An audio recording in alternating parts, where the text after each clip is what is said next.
the Indian Ocean, bordered by Asia, Africa, and Australia.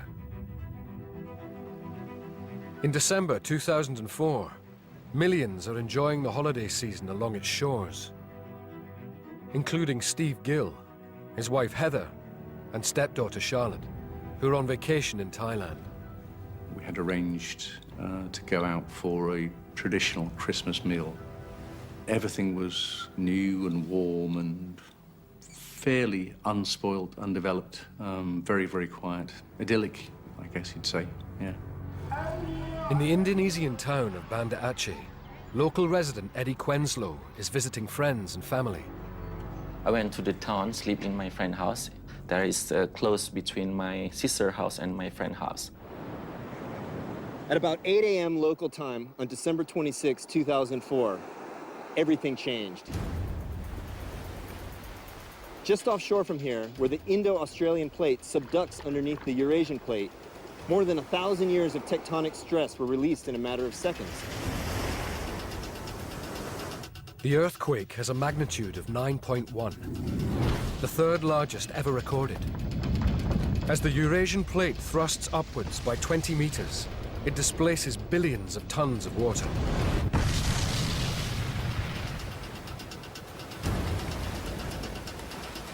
The resulting wave traveled east towards Thailand and Indonesia and west towards India and Sri Lanka. And in the tsunami's path were millions of people. Peaking at 800 kilometers an hour, the tsunami will take 30 minutes to hit the Sumatran coast. Around an hour later, it will reach Thailand. Although they felt the earthquake, with no tsunami warning systems in place, people around the Indian Ocean coastline are oblivious to the approaching threat. I saw the building is destroyed, and we are scared, of course, but we didn't know it's happened. For the holidaymakers in Thailand, the first hint of the impending disaster is the strange sight of the ocean disappearing. The bay was empty. All I could see was rocks, all the way over to the yacht club, all the way over to the other island. There's nothing there. One of the more enduring and dramatic images of the 2004 tsunami was the withdrawal of the water level from the shoreline, leaving the entire foreshore area exposed. This is a phenomenon known as drawdown, and it's caused by the tectonic displacements offshore. While one section of the plate is thrust upwards, the section of the plate closer to the coastline actually subsides, and the water rushing in to fill that void is what causes the withdrawal of the shoreline.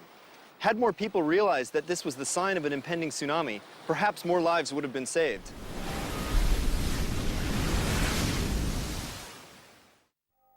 This is the time people should have started running. But instead, the curious sight lures people onto the beach. It was bizarre, but it was fascinating.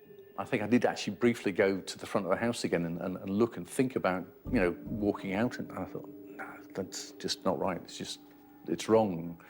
Exactly how it's wrong, I don't know, but it's wrong. By the time many react, it's too late. Myself, my wife, and my stepdaughter discussed our next move, and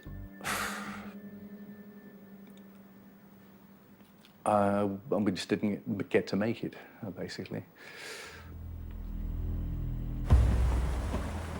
At 8:15 a.m., the tsunami hits northern Sumatra. The city of Banda Aceh, home to over 250,000 people, is about to suffer its full force. I'm here in the busy city center of Banda Aceh, and it was here on this street corner where some of the most graphic video footage of the tsunami was recorded. On the street behind me, the tsunami surge came flowing up the road, channeled between the buildings. Watching the footage, we see that the leading edge of the tsunami was actually slow enough that people could escape simply by running or walking. However, this part of Banda Aceh is very far from the ocean, and people simply didn't know what to do. As the flood depth increases, so too does the speed of the flow, until there's no way to escape unless you can get to high ground. That's what the person who shot this video did. He climbed up over here.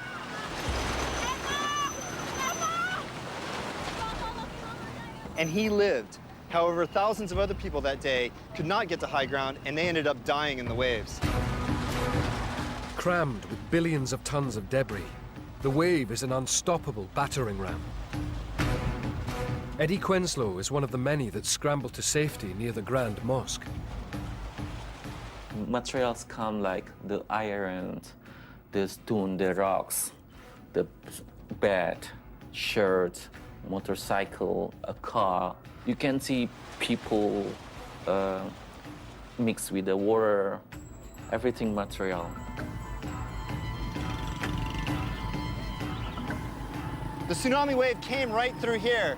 These are very sturdy concrete buildings, and many of them weren't knocked over by the tsunami, but rather the water flowed through them, between them, and actually channelized the flow and made it speed up and get deeper in some areas.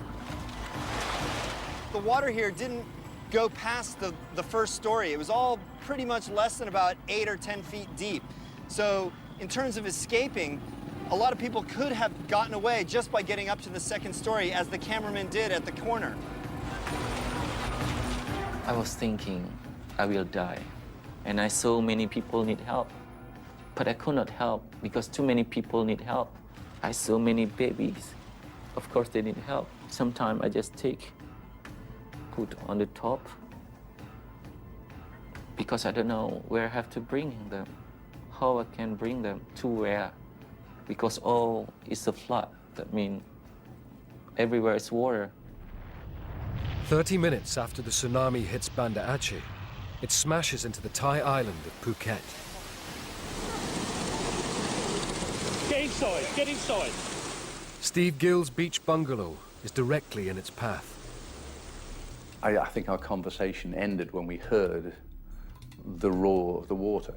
We still couldn't see the wave until we turned to look at the small alleyway between the two buildings. It was traveling at a speed estimated between 200 and 300 miles an hour.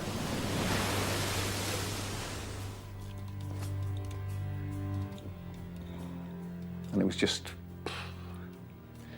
the scene was obliterated by water. It was 30 foot high.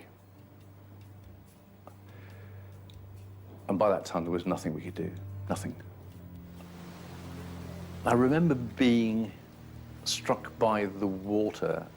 Realistically, there wasn't any expectation of ever coming out the other side. It was just, is this the way it ends? Because the sheer power of what has hit you doesn't allow any space for an escape plan. There are no plans for the future.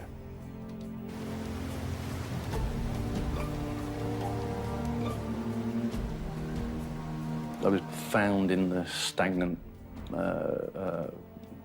wreckage, if you like, about a quarter of a mile up the road.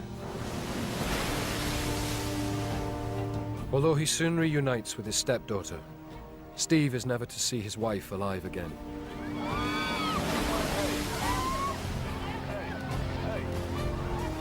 Over the next 20 minutes, 3 massive waves, up to 10 meters high, crash into the small resort. 1,000 tons of water smashing down on each meter of coastline. Beach after beach, wave after wave, the tsunami brings death and destruction.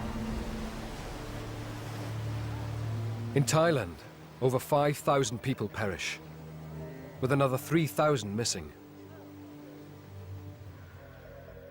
In Indonesia, the tsunami obliterates Banda Aceh. I could not imagine why like this I lose my best friend. I was thinking like, why God didn't take me? Better He take me than my best friend. And also about my auntie also. We didn't find his bodies. My cousin, my cousin passed away. We cannot find bodies. In total, the waves strike 14 countries around the Indian Ocean, taking lives as far away as Africa. The final death toll will make the 2004 tsunami the most lethal ever seen.